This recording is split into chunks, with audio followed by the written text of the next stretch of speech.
वासुदेवाय ॐ नमो भगवते वासुदेवाय ॐ नमो भगवते वासुदेवाय आनन्दलीलामय विग्रहाय हेमावदिव्योच्छविसुन्दराय तस्मै महाप्रेमरसप्रदाय चैतन्यचन्द्राय नमो नमस्ते चैतन्यचन्द्राय नमो नमस्ते चैतन्यचन्द्राय नमो नमस्ते। श्रीमद्भागवतम तृतीय स्कंद त्रयोदश अध्याय श्लोक संख्या 46।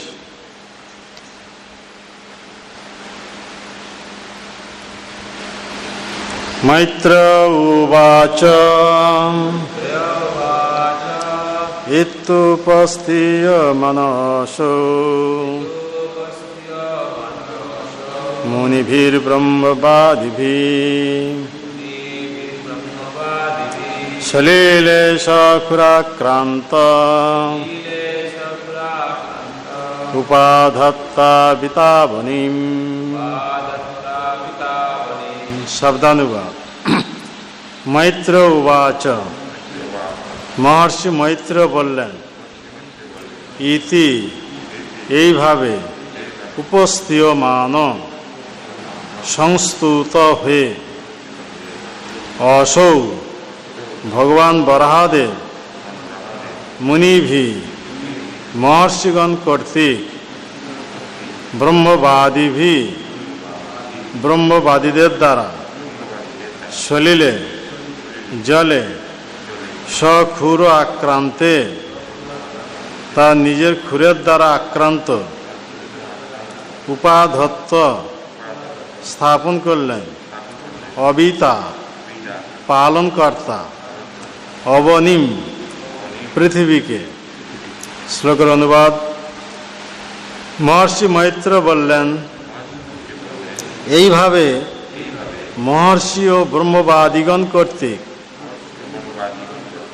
स्तुत हये भगवान तार खुर द्वारा पृथ्वी के स्पर्श करे ताके जलर ऊपर स्थापन करलें। श्लोकर एसी भक्तिवेदांत स्वामी प्रभुपादेर तात्पर्य भगवानेर अचिंत्य शक्तिर द्वारा पृथ्वी के जलर ऊपर स्थापन करा हयेछिलो।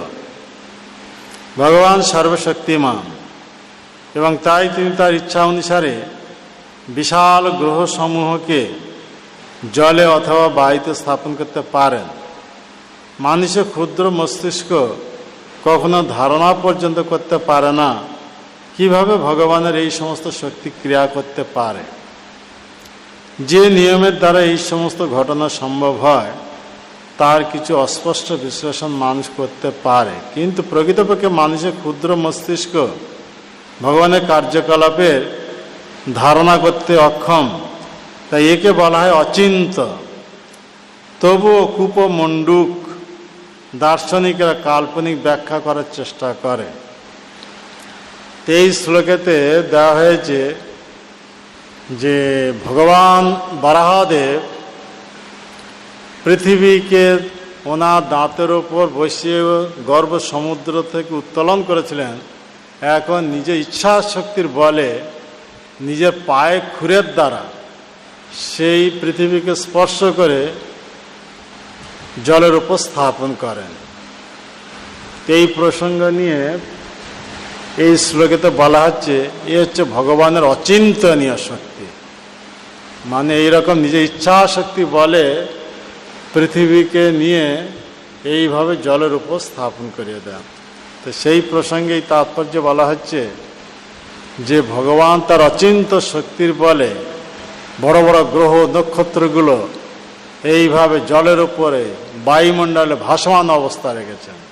এ হচ্ছে ভগবানের অচিন্তনীয় শক্তি।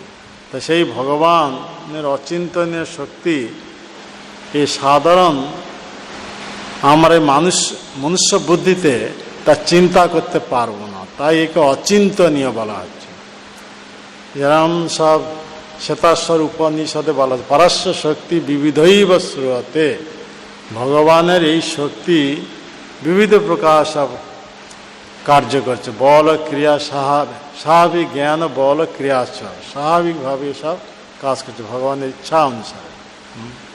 তো এখানে দেখা যাচ্ছে কি যে সেই শ্বেতাশ্বর উপনিষদে আবার বলা হয়েছে অপানি পাদ যবন গ্রহিতা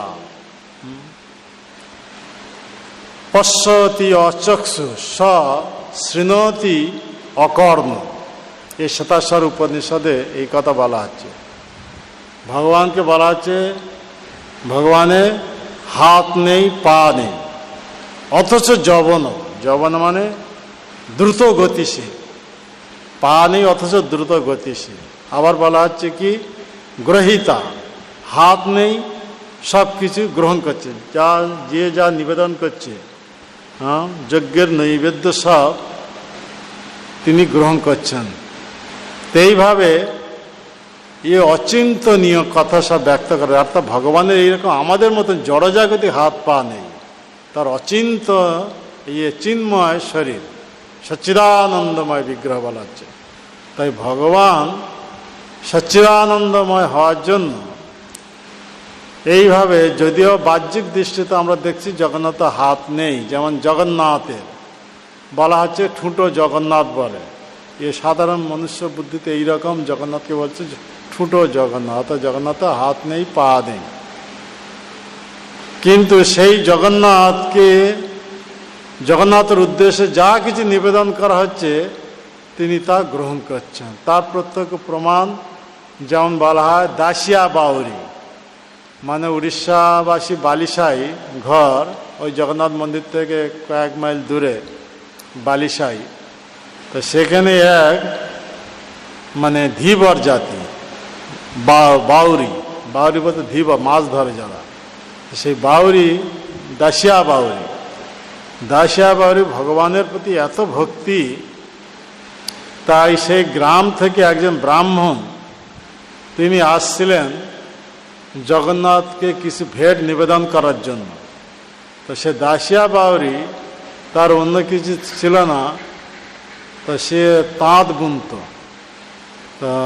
তার তাঁত বুনে যে কাপড় হতো সেইটা বিক্রি করে যা পয়সা পেত তার দ্বারা সংসার চালাতো।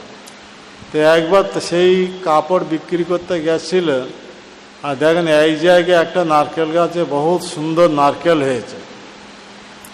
তো ওনার মনের মধ্যে বহুত লোভ হয়ে গেল, এই নারকেল যদি পাবো তাহলে জগন্নাথকে আমি এই নারকেলকে অর্পণ করতে পারবো। তা যার নারকেল গাছ সেই বাড়িতে তিনি এই কাপড় বিক্রি করতে গেছিলেন।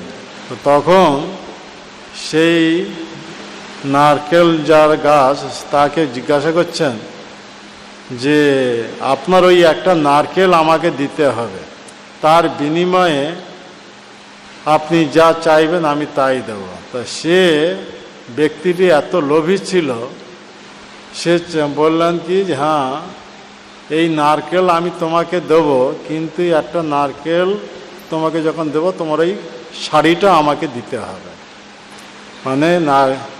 মানে বিনিময় কি, একটা শাড়ির সঙ্গে একটা নারকেল। একটা শাড়ি কত পয়সা আর একটা নারকেল কত পয়সা, তুলনামূলক হিসাব দেখলে সেই শাড়িটা বিক্রি করলে কত নারকেল হবে। কিন্তু সেই ব্যক্তিটি এত লোভী ছিল, অথচ গরিব লোক এইসব কথা বিচার না করে সে বলছে কি হ্যাঁ একটা নারকেল নিতে হলে তোমার এই শাড়িটা আমাকে দিতে হবে, যে শাড়িটা ও বানিয়েছিল। তাই দাসিয়া বাউরি ভগবানের প্রতি এত ভক্তি ছিল, তাতে উনি কুণ্ঠিত হননি, সেই শাড়িটা দিয়ে সেই নারকেলটা নিয়ে এসেছিল, একটা নারকেল। তো নারকেল এনে তো উনি কি করলেন, ওনার গ্রামে থেকে যে ব্রাহ্মণ যাচ্ছেন বিবিধ প্রকার ভেট নিয়ে জগন্নাথকে অর্পণ করার জন্য, সে ব্রাহ্মণকে দিচ্ছেন যে হে ঠাকুরমশাই আপনি এই নারকেলটা নিয়ে যাবেন, জগন্নাথকে অর্পণ করবেন। আর জগন্নাথে সামনে যে গরুর আছেন, গরুর পিছনে দাঁড়িয়ে জগন্নাথের উদ্দেশ্যে নারকেলটা অর্পণ করবেন এই বলে দাসিয়া বাউরি নারকেল পাঠিয়েছে, হে প্রভু আপনি এই নারকেল গ্রহণ করুন, যদি ভগবান গ্রহণ করবে তবে দেবে, তা নাহলে সেই নারকেল ফিরিয়ে নিয়ে আসবে। তো এইরকম বলেছিলেন। তো দাসিয়া বাউরি কি অদ্ভুত ভক্তি ছিল। তো সে যাই হোক, সেই ব্রাহ্মণটা দাসিয়া বাউরি সেই নারকেলটা নিয়ে এলেন।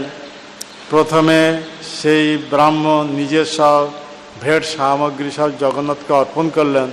তারপর ওনার মনে পড়ে গেল দাসিয়া বাউরি এই নারকেলটা দিয়েছে, আর বলেছিলেন যে গরুরের পিছনে দাঁড়িয়ে জগন্নাথকে স্তুতি করে বলতে হবে যে দাসিয়া বাউরি এই নারকেল পাঠিয়েছে, হে প্রভু আপনি এই নারকেল যদি গ্রহণ করবেন তবে এই নারকেল নিতে পারবেন, যদি না গ্রহণ করবেন আমি এটা আবার ফিরিয়ে নিয়ে যাব, দাসিয়া বাউরিকে আবার রিটার্ন করে দেব।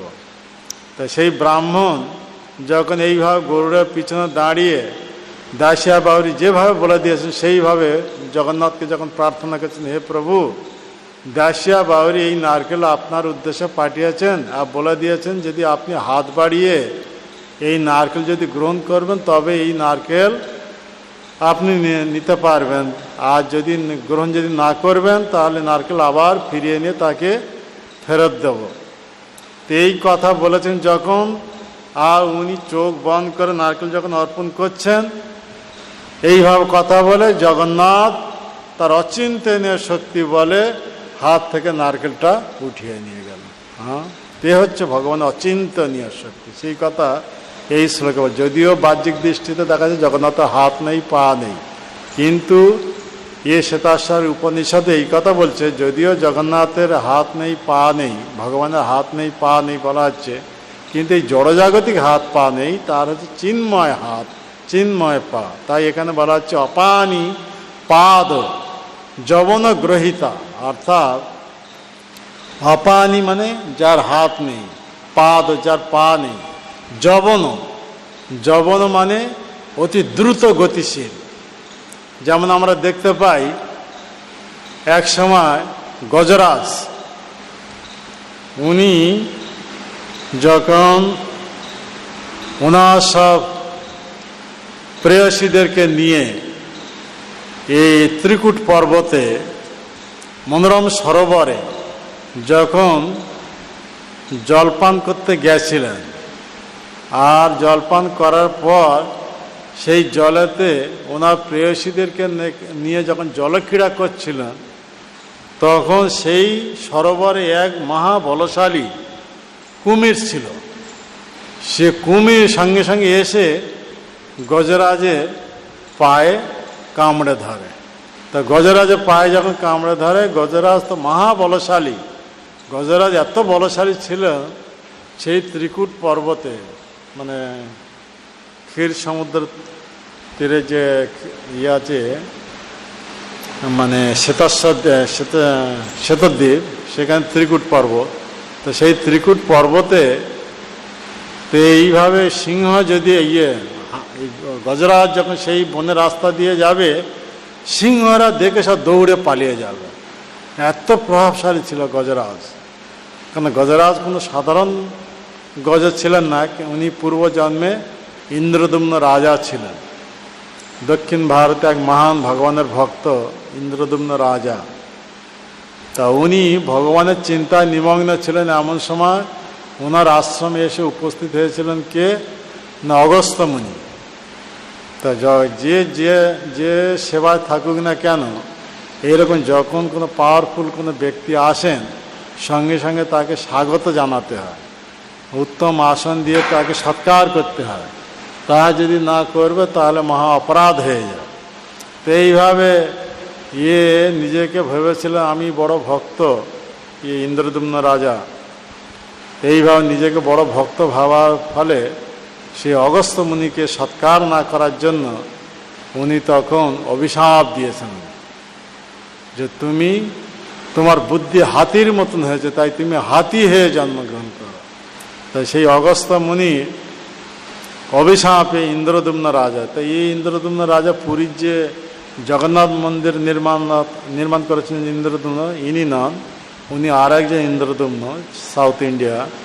তো ওই অগস্ত্য মুনির অভিশাপে উনি এই গজরাজ হয়েছেন, তাই এত পাওয়ারফুল। আর ওই রকম হু গন্ধর্ব, এক গন্ধর্ব ছিলেন, উনি ওনার প্রেয়সীদের নিয়ে যখন জলক্রীড়া করছিলেন, আর সেখানে দেবল ঋষি সেই জলেতে যখন তর্পণ করছিলেন, তা ও তখন কী করছেন, হু গন্ধর্ব ওনার প্রেয়সীদেরকে মনোরঞ্জন করার জন্য ডুব দিয়ে এসে দেবল ঋষি পা ধরে টানতে থাকে।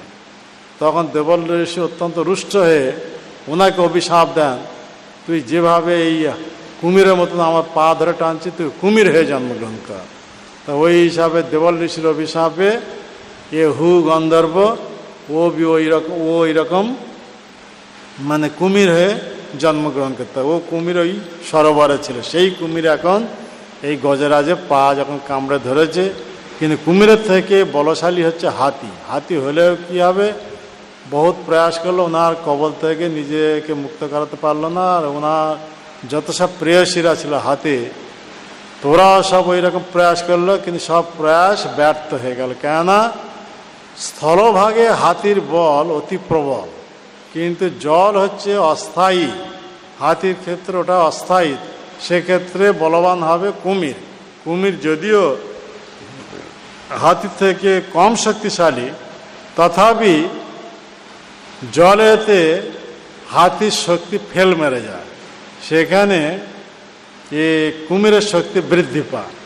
এইরকম শত বর্ষ ধরে এইভাবে সংঘর্ষ চলতে থাকে। গজরাজ কুমিরের কবল থেকে নিজেকে মুক্ত করার জন্য কত প্রয়াস করেছিল বর্ষকাল ধরে, কিন্তু সেই যুদ্ধ সংঘর্ষ দেখার জন্য সব দেবতারা এসে উপস্থিত হয়ে গেছিল, কিন্তু কেউ তাকে সাহায্য করেনি। সাহায্য না করার কারণ হচ্ছে গজরাজ দেবতাদের কাছে কোনো সাহায্য চাননি, কেননা গজরাজ ভগবানের ভক্ত ছিলেন। তা এইভাবে 100 বছর কাল সংঘর্ষের পরে হাতির দেহে যত বল ছিল সব ফেল মেরে যায়। তখন তিনি হতাশ হয়ে ও পূর্বজন্মে সে স্মৃতি আবার উদয় হয়ে যায়। পূর্বজন্মের স্মৃতি উদয় হয়ে যাওয়ার জন্য ও গজরাজ কী করলেন, সুরের দ্বারা সেই সরোবরে একটা পদ্ম উঠিয়ে নিয়ে ভগবানের উদ্দেশ্যে যখন নিবেদন করেন, সে পূর্ব স্তুতি অনুসারে, কেন তো পূর্বজন্মে রাজা ছিলেন, ভগবানের ভক্ত ছিলেন, তো এইভাবে ভগবান স্তুতি করতেন। তো সেই স্তুতি ওনার মনে যখন এসে যায়, তখন নিরুপায় হয়ে সেই পদ্ম ফুলটা ভগবানকে অর্পণ করে স্তুতি করছেন। তখন ভগবান এই ভক্তকে উদ্ধার করার জন্য দ্রুত গতিতে দৌড়ে আসছেন। কিসে না, গরুরের পিঠে। তা গরুর আর কত স্পিডে যাবে, তাই গরুরকে ছেড়ে ভগবান স্বয়ং এসে উপস্থিত হয়ে যান। এসে ওখানে উপস্থিত হয়ে সুদর্শন চক্রের দ্বারা কুমিরে গর্দন ছেদন করেন, করে এইভাবে হাতিকে উদ্ধার করেন। তো এখানে দেখা যাচ্ছে ভগবান তার ধামে ছিলেন, আর গজরাজ ওখান থেকে যখন ওই স্তুতি অনুসারে একটা পদ্মফুল নিবেদন করেছেন, ভগবান সঙ্গে সঙ্গে সেখানে এসে উপস্থিত হয়ে গিয়ে সুদর্শন চক্রের দ্বারা কুমিরকে ছেদন করে হাতিকে উদ্ধার করেন। তো এইভাবে কুমির যখনকে ছেদন করেন, ও কুমির দেহ থেকে মুক্ত হয়ে আবার ও গন্ধর্ব রূপ প্রাপ্ত হয়ে গন্ধর্ব লোকে চলে যায়, হু গন্ধর্ব।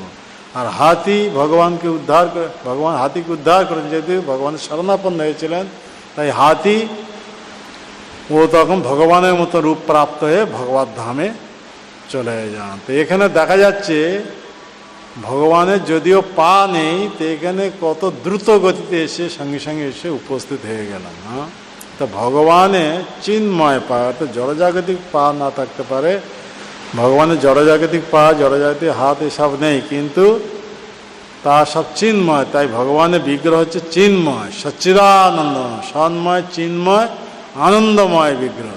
এইরকম প্রত্যক্ষ ঘটনা আমরাও আরও সব মহাভারত থেকে পেতে পারি।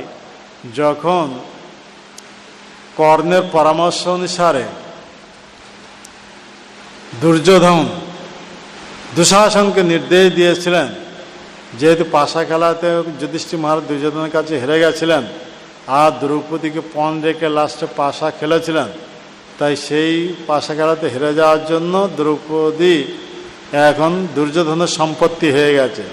তাই কর্ণের পরামর্শ অনুসারে দুর্যোধন দুঃশাসনকে পাঠাচ্ছেন সেই এক বস্ত্র পরিহিতা দ্রৌপদীকে সেই সভাতে নিয়ে আসার জন্য।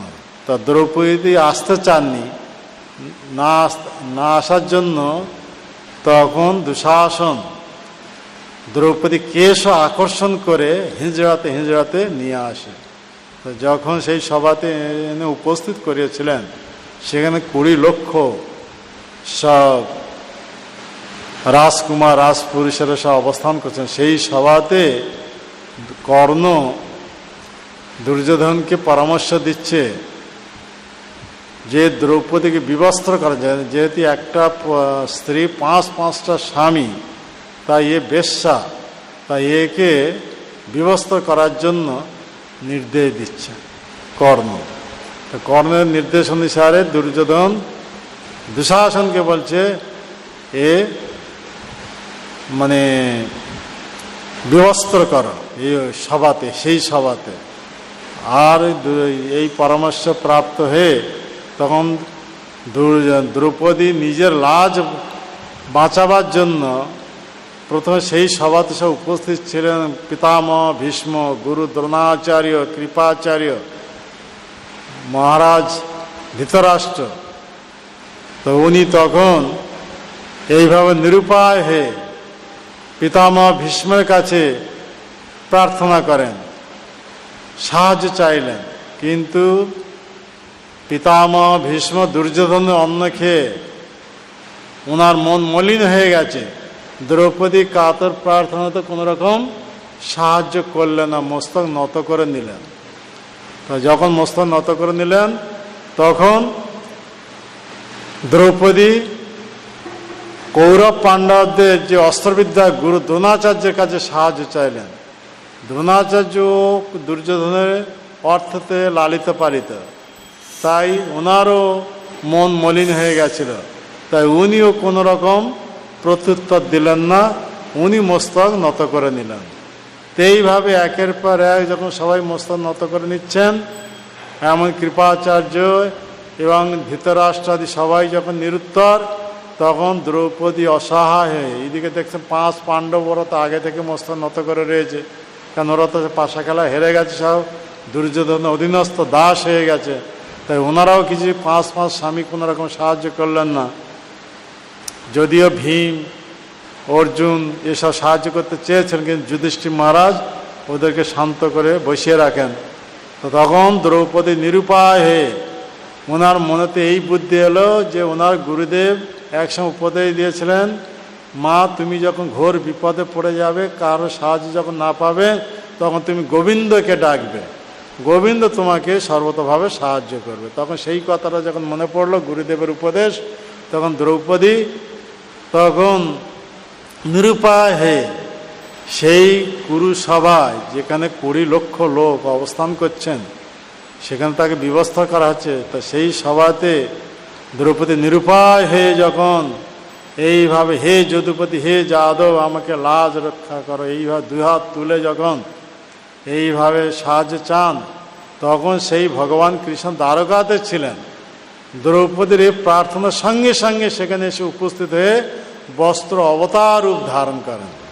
আর বস্ত্র অবতার রূপ যখন ধারণ করেছেন, এইদিকে দুঃশাসন বস্ত্র টানছে, টানতে টানতে টানতে টানতে টানতে বস্ত্রের পাহাড় সৃষ্টি হয়ে গেছে। আর দুঃশাসনের দেহেতে হাতির বল ছিল, 1000 হাতির বল, মানে এইরকম দুঃশাসন। সেই দুঃশাসনের দেহের হাতির বল সব ফেল মেরে গেল। ও আর টানতে টানতে টানতে ও ক্লান্ত শ্রান্ত হয়ে পড়ল। তখন এইভাবে ভগবান কৃষ্ণ বস্ত্র অবতার রূপ ধারণ করে দ্রৌপদীকে লাজ রক্ষা করেন। তো এখানে দেখা যাচ্ছে ভগবান ছিলেন দ্বারকাতে, আর দ্রৌপদী কোথায় না হস্তিনাপুরে। হস্তিনাপুর সভাতে সেখানে উপস্থিত হয়ে এইভাবে ভগবানের উদ্দেশ্যে যখন প্রার্থনা করেন তখন ভগবান সঙ্গে সঙ্গে সেখানে এসে উপস্থিত হয়ে যান। তাই এখানে এই শ্লোকে বলা হচ্ছে অপানিপাদ যবন গ্রহিতা। যবন মানে যদিও তার পা নেই তথাপি সে অত্যন্ত দ্রুত গতিশীল, মানে সঙ্গে সঙ্গে এসে উপস্থিত হয়ে যান। উপস্থিত হয়ে এইভাবে দ্রৌপদীকে মানে লাশ রক্ষা করেন। তো ওই রকম আমরা আরও একটা উদাহরণ দিলে দেখতে পাই যে এই পাশা খেলাতে হেরে যাওয়ার জন্য লাস্টে যে পাশা খেলা হয়েছিল সেই পাশা খেলাতে হেরে যাওয়ার জন্য তখন পাশা খেলার পণ অনুসারে শর্ত অনুসারে যে দল হেরে যাবে তাদেরকে 12 বছরের জন্য বনবাসে থাকতে হবে, এইভাবে আর 1 বছরের জন্য অজ্ঞাতবাসে থাকতে হবে। এই পণ হয়েছিল। তো সেই পণেতে যুধিষ্ঠির মহারাজ আবারও হেরে গেছিলেন শকুনির কূটনীতিতে বা কপট পাশা খেলাতে হেরে যাওয়ার জন্য 12 বর্ষ বনবাস, 1 বছর অজ্ঞাতবাস। আবার অজ্ঞাতবাস যে 1 বছর থাকবে তখন যদি ধরা পড়ে যাবে আবার 12 বর্ষ বনবাসে মেয়াদ বেড়ে যাবে, এইরকম সব শর্ত হয়েছিল। তো সেই শর্ততে যুধিষ্ঠির মহারাজ সব হেরে গেছিলেন। হেরে যাওয়ার জন্য দ্রৌপদী সহ পঞ্চ পাণ্ডব হস্তিনাপুর, তো ওদের যে ইয়ে ছিল ইন্দ্রপ্রস্থ ত্যাগ করে কোথায় চলে গেছিলেন না এই কাম্যক বনে এসে উপস্থিত হয়েছিলেন। বৃন্দাবনের নিকটবর্তী কাম্যক বন, বৃন্দাবনে যে 12 বন আছে তার মধ্যে একটা হচ্ছে কাম্যক বন, সেখানে এসে অবস্থান করছিলেন। তো সেখানে এসে যখন অবস্থান করছিলেন তাদের সঙ্গে সব ব্রাহ্মণ অতিথি সব ছিলেন। তাই পাণ্ডবদের বনবাসে কোনো রকম কষ্ট হয়নি, সবসময় আনন্দিত ছিলেন। আর ভগবান কৃষ্ণ সব রকম সাহায্য করতেন। এইভাবে বনবাসে থাকা সত্ত্বেও দ্রৌপদী সহ পঞ্চপাণ্ডব মহা আনন্দে ছিলেন। কেন দ্রৌপদী একটা রন্ধন পাত্র পেয়েছিলেন সূর্যদেবের কাছ থেকে। তা সেই সূর্যদেবের কাছে যে রন্ধন পাত্র পেয়েছিলেন সেই রন্ধন পাত্রে উনি যা কিছু রন্ধন করবেন, দ্রৌপদী খাওয়ার পূর্বে যত অতিথি আসবে সবাইকে ভোজন দিতে পারতেন। এই রকম সেই পাত্রের গুণ ছিল। সূর্যদেব প্রদত্ত এই পাত্রে এইরকম গুণ ছিল যে দ্রৌপদী খাওয়ার পূর্বে সে হাজার যদি অতিথি আসবেন সবাইকে উত্তম রূপে ভোজন দিতে পারবেন। কিন্তু দ্রৌপদী যখন খাবেন তারপরে উনি কাউকে একজনকেও খেতে দিতে পারবে না। তো সেই দিনের মতো এই হচ্ছে সেই মানে পাত্রের বিশেষত্ব। তো ওনারা যখন কাম্যক বনে অবস্থান করছিলেন তো এমন সময় দেখা যায় দুর্বাসা মুনি 10,000 শিষ্য সহ এ হস্তিনাপুরে দুর্যোধনের রাজপ্রাসাদে এসে উপস্থিত হয়ে যান। আর শকুনি তখন দুর্যোধনকে পরামর্শ দিচ্ছেন কি যে তুমি বিবিধ প্রকার সব আইটেম প্রস্তুত করে 10,000 শিষ্য সহ দুর্বাসা মুনিকে উত্তম রূপে ভোজন দাও। আর ভোজন করার পর ওনারা যখন বিশ্রাম নেবে, বিশ্রামের পর যখন উঠবে তখন তুমি তার কাছে এসে যখন প্রণাম করতে আসবে তখন দুর্বাসা মুনি অত্যন্ত প্রসন্ন হয়ে তোমাকে বর দিতে চাইবে।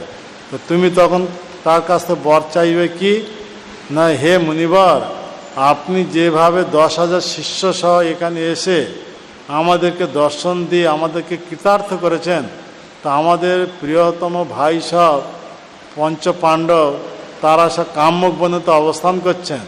তাই আপনি অপরাহ্নের সময় সেখানে গিয়ে তাদেরকে দর্শন দিয়ে তাদেরকে কৃতার্থ করুন, এই বর চাইবে।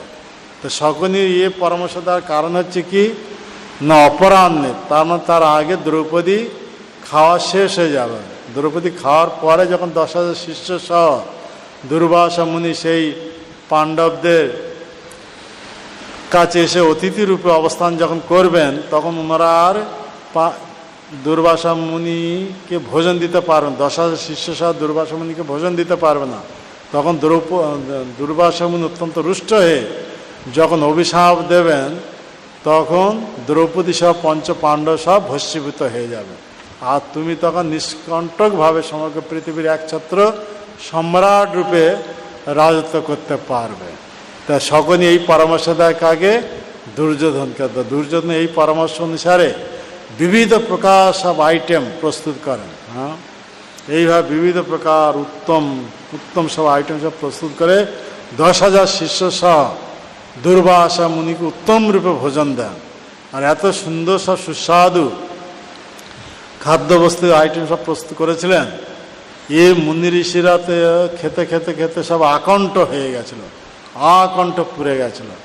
এইভাবে সব খাওয়ার পরে সবাই শুয়ে গেছেন, বিশ্রাম নিয়ে গেছেন। বহুত সময় বিশ্রাম নিয়ে যান। আর বিশ্রাম নেওয়ার পর যখন উঠেছেন তখন অপরাহ্ন হয়ে গেছে। তো অপরাহ্ন যখন হয়ে গেছে তখন দুর্যোধন এসে দুর্বাসা মুনিকে প্রণাম জানাচ্ছেন। তা দুর্বাসা তখন দুর্যোধনকে দেখে অত্যন্ত প্রসন্ন হয়ে বলছেন, বৎস, তুমি আজকে আমার 10,000 শিষ্য সহ আমাকে এমনভাবে ভোজন করিয়েছ, এর দ্বারা আমি অত্যন্ত প্রসন্ন হয়ে গেছি। তা আমি তোমাকে বর দিতে চাই, তুমি বর প্রার্থনা করো। তখন দুর্যোধন কপট হিসাবে বলছে, হে মুনিবর, আমি আর আপনার কাছ থেকে কী বর প্রার্থনা করব? আপনি 10,000 শিষ্য সহ আমাদের এই প্রাসাদে এসে আমাদেরকে দর্শন দিয়েছেন এবং আমাদেরকে কৃতার্থ করেছেন, এই যথেষ্ট, আর কি বর চাইব? তখন দুর্বাসা বলছেন, না, আমি তোমাকে বর দিতে চাই, তুমি বর প্রার্থনা করো। তখন দুর্যোধন বলছেন, হে মুনিবর, যদি বর দিতে চাচ্ছেন তাহলে এই বর দিন, আপনি যেভাবে 10,000 শিষ্য সহ আমাদের এই প্রাসাদে এসে আমাদেরকে দর্শন দিয়ে কৃতার্থ করেছেন, আমাদের ভাইয়েরা যেমন পঞ্চপাণ্ডব দ্রৌপদী সহ কামক বনে অবস্থান করছেন, আপনি এই 10,000 শিষ্য সহ সেখানে উপস্থিত হয়ে তাদেরকে দর্শন দিয়ে তাদেরকে কৃতার্থ করুন।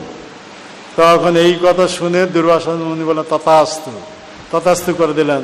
তা সেই অপরাহ্নের সময় হস্তিনাপুর থেকে বিদায় নিয়ে দুর্বাসা মুনি 10,000 শিষ্য সহ এসে উপস্থিত হয়ে যাচ্ছেন কোথায়? কামক বনে। তা কামক বনে কাছে যখন এসে উপস্থিত হয়েছেন, প্রায় সন্ধ্যা পূর্বে এসে উপস্থিত হয়েছেন। আর যুধিষ্ঠির মহারাজ, মহাধার্মিক ধর্মপুত্র যুধিষ্ঠির, এইভাবে 10,000 শিষ্য সহ দুর্বাসা মুনি আসছেন দেখে 4 ভাইয়ের সঙ্গে, অর্থাৎ ভীম, অর্জুন, নকুল, সহদেব, 4 ভাইয়ের সঙ্গে এসে স্বাগত জানান। আর মুনি অত্যন্ত প্রসন্ন হয়ে যান। আর যুধিষ্ঠির মহারাজ বলছেন, হে মুনিবর, এইভাবে আপনি আপনার শিষ্যদের নিয়ে আমাদেরকে এইভাবে দর্শন দিয়ে কৃতার্থ করেছেন, তা এখানে আপনি শিষ্যদের সব ভোজন করবেন।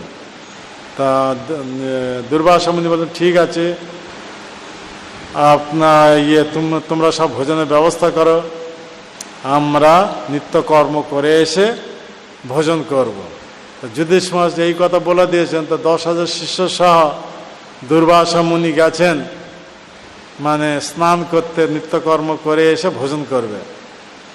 তা যখন ভোজন করতে আসবেন, সেই ভোজন করার পুরো নিত্যকর্ম করার জন্য যমুনাতে স্নান করতে গেছেন। তো সেই সময় দেখা যাচ্ছে কি না, যুধিষ্ঠির মহারাজ 4 ভাইয়ের সহ দ্রৌপদীর কাছে এসে বলছেন, এইভাবে 10,000 শিষ্য সহ দুর্বাসা মুনি আমাদের এই আশ্রমে এসে উপস্থিত হয়েছেন, আমি কথা দিয়েছি তারা সব নিত্যকর্ম সেরে এসে এখানে ভোজন করবে, তাই তুমি ভোজনের ব্যবস্থা করো। তখন দ্রৌপদী বলছেন, আমি তো খেয়ে ফেলেছি, আমি তো খেয়ে সেরেছি, তা এরপরে আমি তো কাউকে ভোজন দিতে পারবো না। তা তখন যুধিষ্ঠির মহারাজ এই কথা শুনে অত্যন্ত বিমর্ষ হয়ে পড়েন, আরে আমি তো কথা দিয়েছি, যদি ভোজন যদি না দিতে পারবো তো উনি মহাক্রোধী, সঙ্গে সঙ্গে ক্রোধ প্রকাশ করে যদি অভিশাপ দেবে, তাহলে তোমার সহ আমরা 5 ভাই সব ভস্মীভূত হয়ে যাব।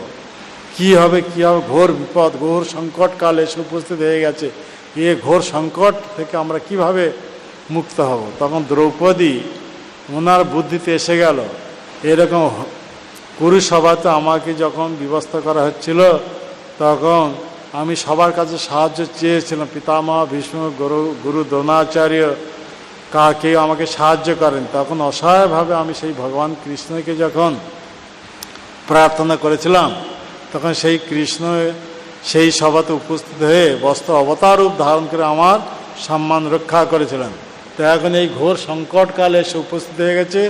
এই ঘোর সংকটকালে একমাত্র সেই গোবিন্দ ব্যতীত কেউ আমাদের এই সংকট থেকে মুক্তি দিতে পারবে না। তো দ্রৌপদী তখন কাতর প্রার্থনা, তখন সে প্রার্থনা করছে, হে যদুপতি, হে যাদব, আমরা এখন ঘোর সংকটে পড়ে গেছি, আপনি এসে আমাদেরকে এই ঘোর সংকট থেকে উদ্ধার করুন। আর ভগবান কৃষ্ণ তখন দ্বারকায় পালঙ্কেতে শুয়েছেন, অষ্টপাটরানী পদসেবা করছেন। আর দ্রৌপদী সেই কামুক বন থেকে যখন এইভাবে কাতরভাবে প্রার্থনা করেন, ভগবান সেই পালঙ্কের থেকে লাফ দিয়ে নিচে পড়ে দ্রুত গতিতে পবন বেগে দৌড়ে এসে উপস্থিত হয়ে যান।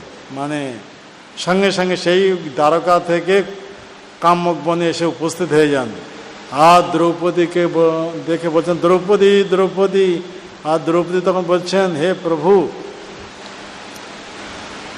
আমি এই কারণে আপনাকে ডেকেছি। আর কৃষ্ণ তখন বলছেন, হে দ্রৌপদী, আমার অত্যন্ত খিদে লেগেছে, তুমি আমাকে কিছু খেতে দাও।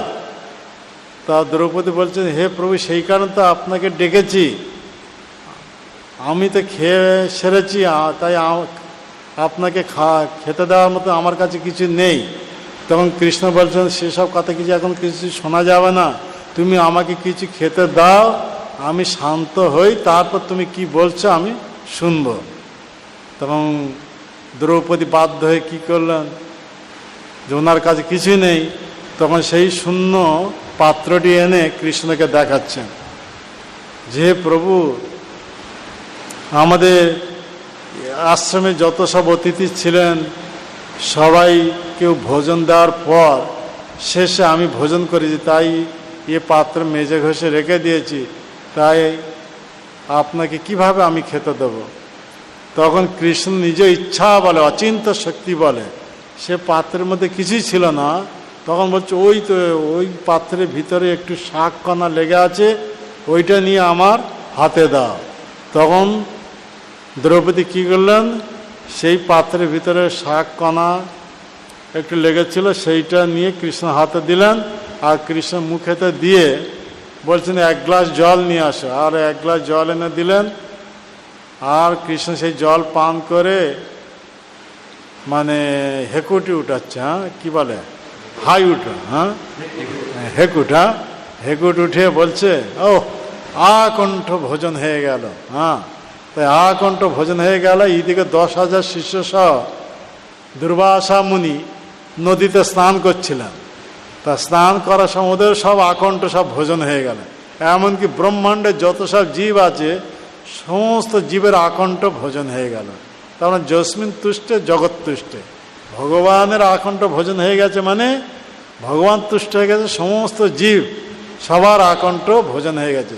তো এসব স্নান করতে করতে 10,000 শিষ্য তখন গুরুদেবকে জিজ্ঞাসা, গুরুদেব এ কী হলো, কী হলো, আমরা স্নান করছিলাম, স্নান করার সময় হঠাৎ আমাদের আকণ্ঠ সব হয়ে গেছে, ভোজন হয়ে গেছে, কিভাবে, আমরা তো একটুও কিছু খেতে পারবো না। তখন দুর্বাসা মুনি উনি তখন সঙ্গে সঙ্গে চিন্তা করলেন, আরে এ পাণ্ডবরা হচ্ছেন মহান বৈষ্ণব, আমাদের জন্য কত সব আইটেম সব প্রস্তুত করে রেখেছেন, তা আমরা যদি সেখানে গিয়ে যদি ভোজন না করতে পারো তাহলে মহান অপরাধ হয়ে যাবে। তার থেকে ভালো এখান থেকে আমরা সব বিদায় নিয়ে চলে যাই, আর ওখানে যাব না। তাই দুর্বাসা মুনি এই পরামর্শ দিচ্ছে, কী কারণে, যে আমরা যদি গিয়ে যদি ভোজন যদি না করবো, আর উনি আমাদের জন্য কত সব আইটেম সব তৈরি করেছেন, যদি না খাবো তাহলে মহান অপরাধ হয়ে যাবে। আর বৈষ্ণব অপরাধ সম্বন্ধে ভালো জ্ঞান রয়েছে দুর্বাসা মুনি। একবার অম্বরীশের চরণে অপরাধ করার জন্য সুদর্শনের কবলে পড়েছিলেন, কিভাবে হয়রান হয়েছিলেন, সেই কথাটা ওনার মনে এসে গেল। কার? দুর্বাসা মুনি। তাই দুর্বাসা মুনি বললেন, না না, আমরা আর ওখানে যাব না, ওনারা আমাদের জন্য বহুত সব আইটেম সব প্রস্তুত করে রেখেছে, আমরা থেকে একটুও কিছু খেতে পারবেন না, খাওয়ার জন্য মহান অপরাধ হয়ে যাবে। তাই বৈষ্ণব অপরাধ থেকে মুক্ত হওয়ার জন্য আমরা এখান থেকে সব বিদায় নিয়ে পালিয়ে যাই, চলো। তো ওখান থেকে ওরা সব বিদায় নিয়ে পালিয়ে যায়। আর এদিকে ভগবান কৃষ্ণ ভীমকে বলছেন, তুমি এখন গিয়ে 10,000 শিষ্য সহ দুর্বাসা মুনিকে আমন্ত্রণ করে নিয়ে আসে, তাদেরকে উত্তম রূপে সব ভোজন দেওয়া হবে।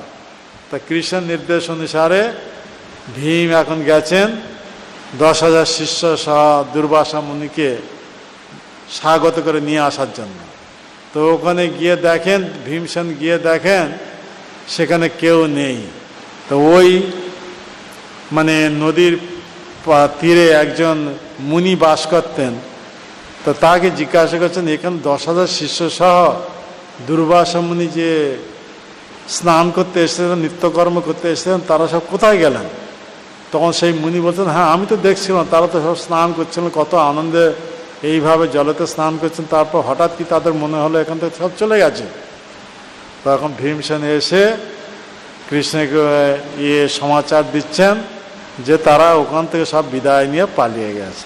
এইরকম ঘোর বিপদ থেকে ভগবান কৃষ্ণ এইরকম দ্রৌপদী সহ পঞ্চ পাণ্ডবদেরকে রক্ষা করেন। তো এই কথা বলার তাৎপর্য হচ্ছে এই কারণে, এই তাৎপর্য হচ্ছে এই যে দ্রৌপদী ছিলেন কামুক বনে আর ভগবান কৃষ্ণ ছিলেন দ্বারকা।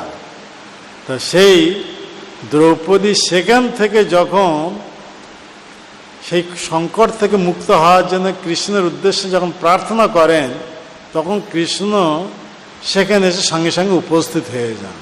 তো এখানে এই শ্লোকে বলে অপানি পাদ যবন গ্রহিতা, অর্থাৎ যে ভগবানের হাত নেই, পা নেই, কিন্তু সেই ভগবান আবার বলা হচ্ছে যবন মানে দ্রুত গতিশীল, আর গ্রহিতা যা কিছু নিবেদন করা হয় তিনি তা সব নৈবেদ্য গ্রহণ করেন। ভক্তি ভরে যা কিছু ভগবানের উদ্দেশ্যে নিবেদন করা হয় তা তিনি সব গ্রহণ করেন।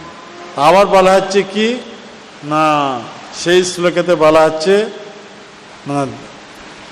পশ্যতি অচক্ষু, অর্থাৎ ভগবানের চোখ নেই। আবার বলা হচ্ছে সব কিছু দর্শন করেন। স শৃণোতি অকর্ণ, ভগবানের কান নেই। আবার বলা হচ্ছে সব কিছু শ্রবণ করেন। তে শ্বেতাশ্বর উপনিষদে ভগবানের এই চিন্ময় স্বরূপের কথা ব্যক্ত করা হচ্ছে। তাই ভগবানের চিন্ময় স্বরূপে উনি যদিও বলা হচ্ছে ওনার চোখ নেই, তথাপি সব কিছু দর্শন করছেন। যেমন পরমাত্মা রূপে প্রত্যেকটি জীবের হৃদয়ে অবস্থান করছেন। জীব কি করছে না করছে সব কিছু ভগবান দর্শন করছেন। দর্শন করে সাক্ষী রূপে তার সেই রকম কর্মফল তাকে প্রদান করছেন। এ হচ্ছেন ভগবান। শৃণন্তি শৃণন্তি অকর্ণ, যার কান নেই অথচ সব কিছু শ্রবণ করছেন। তাই গীতাতে বলা আছে বেদ অহং সমতিতানি বর্তমানানি চ অর্জুন ভবিষ্যানি চ ভূতানি ন চ বেদ কস্যম, অর্থাৎ অতীতে কোন জীব কে কি করেছিল না করেছিল ভগবান সব কিছু, ভগবানের সব কিছু মনে আছে, অর্থাৎ ভগবান সব কিছু জানেন। অতীতে বর্তমান কি করছে না করছে সব কিছু ভগবান জান। প্রত্যেকটা জীব কবে কি করেছেন না করেছেন সব ভগবান জানেন। জীবও জানে না কি কখন কি করছে, তাও জীব ভুলে যাচ্ছে, জীব নিজেই জানে না, কিন্তু ভগবান সমস্ত জীবের কার্যকলাপ সব দর্শন করছেন, সব কিছু জানছেন, আর সব কিছু বিষয়ে অবগত আছেন। ভবিষ্যতে কে কি করবে না করবে তাও ভগবান সব কিছু জানেন। তাই বলা হচ্ছে বেদ অহং সমতিতানি বর্তমানানি চ অর্জুন ভবিষ্যামি চ ভূতানি, তা ভবিষ্যামি চ ভূতানি, ভবিষ্যতে যা কিছু হবে ঘটবে তা সব ভগবান জানেন। মান তো বেদ ন কশ্যন, কিন্তু সমস্ত জীব কেউ সেই ভগবানকে পূর্ণরূপে জানেন না। তাই এই শ্লোকের তাৎপর্য বলা হচ্ছে সেই ভগবানের অচিন্তনীয় শক্তি বলে এইভাবে পৃথিবীটাকে যে দাঁতেতে ধরে উত্তোলন করেছিলেন, সেই ভগবান সেই পৃথিবীটা নিজে খুরের দ্বারা স্পর্শ করে নিজ ইচ্ছা বলে জলের উপর স্থাপন করে দেন। তে হচ্ছে ভগবানের অচিন্তনীয় শক্তি। অচিন্তনীয় শক্তি বলে পৃথিবীকে জলের উপর স্থাপন করে দেন। তাই এই প্রসঙ্গ নিয়ে প্রভুপাদ এই তাৎপর্য বলছেন কি, সেই ভগবান নিজে ইচ্ছা বলে বড় বড় গ্রহ নক্ষত্র এইসব শূন্যে ভাসমান অবস্থা রেখেছেন। কোন গ্রহ শূন্য ভাসমান অবস্থা রেখেছেন, কোন গ্রহ এইভাবে জলের উপর অবস্থান করিয়ে দিচ্ছেন। তো ভগবানের অচিন্তনীয় শক্তি, তা সেই ভগবানের অচিন্তনীয় শক্তি আমাদের ক্ষুদ্র বুদ্ধির দ্বারা কখনো আমরা তা পরিমাপ করতে পারবো না, বুঝতে পারবো না, উপলব্ধি করতে পারবো না। এই প্রসঙ্গে নিয়ে প্রভুপাদ এই শ্লোকের শেষে, তাৎপর্যতে শেষে বলছেন কি, এইরকম এই অজ্ঞ ব্যক্তিরা, নির্বোধ ব্যক্তিরা তথাপি এইভাবে ভগবান সম্বন্ধে কত সব কাল্পনিক মতবাদ সব দিয়ে থাকে। তে হচ্ছে সেই ভগবান সম্বন্ধে কোনো ধারণা নাই, তাই তাদেরকে বলা হচ্ছে কূপমণ্ডুক। তাই কূপমণ্ডুক দার্শনিকেরা কাল্পনিক ব্যাখ্যা করার চেষ্টা করে, ভগবান নিরাকার, ভগবানের কোনো রূপ নেই, এইরকম সব ভিন্ন ভিন্ন সব মতবাদ ব্যক্ত করে। কিন্তু ভগবান যে সচ্চিদানন্দময়, এ জ্ঞান তাদের নেই। কেন? এ ব্রহ্মাণ্ডের সর্বোত্তম শ্রেষ্ঠ ব্যক্তি এবং আদি কবি ব্রহ্মাজি সেই ভগবান সম্বন্ধে উনি ব্যক্ত করেছেন। ঈশ্বর পরম কৃষ্ণ সচ্চিদানন্দ বিগ্রহ অনাদির আদির গোবিন্দ সর্বকারণ কারণম। অর্থাৎ সেই ভগবান সম্বন্ধে আবার এ ব্রহ্মাজি বলছেন যে কি, অঙ্গানি যস্য সকলেন্দ্রিয় বৃত্তি মন্তি পশ্যন্তি পান্তি কলয়ন্তি চিরং জগন্তি গোবিন্দম আদি পরুষম তমহং ভজামি। যেমন আমরা জগন্নাথ পুরীতে দেখতে পাই, জগন্নাথ রত্ন সিংহাসনে বসে আছেন, আর ওনাকে ভোগ লাগানো হচ্ছে কত দূরে, মানে একটা ঘরের মধ্যে যত রকম ভোগ সেখানে সামগ্রী সব রাখা হচ্ছে। তো এখানে দেখা যাচ্ছে এইভাবে এত দূরে ভোগ ঘরেতে সব ভোগ রাখা হচ্ছে, আর ভগবানের উদ্দেশ্যে যখন নিবেদন করা হচ্ছে ভগবান তা সব গ্রহণ করছে, তা প্রসাদে পরিণত হচ্ছে। আর সেই প্রসাদ তখন সেখান থেকে নিয়ে বিমলা দেবীর কাছে নিয়ে যাওয়া হচ্ছে। বিমলা দেবী যখন সেই প্রসাদ গ্রহণ করছেন তখন সেটা মহাপ্রসাদে পরিণত হচ্ছে। সেই মহাপ্রসাদ যখন আনন্দ বাজারে আসছে, সেখান থেকে সমগ্র পৃথিবীতে যে যেখানে পারলো নিয়ে যেতে পাচ্ছেন। হ্যাঁ, তো সেই মহাপ্রসাদ তার যে সুস্বাদু, তার যে স্বাদিষ্ট, কোনো সাধারণ খাদ্যবস্তু সে স্বাদ পাওয়া যাবে না। অর্থাৎ ভগবান ডাইরেক্ট তা গ্রহণ করছে। কিভাবে?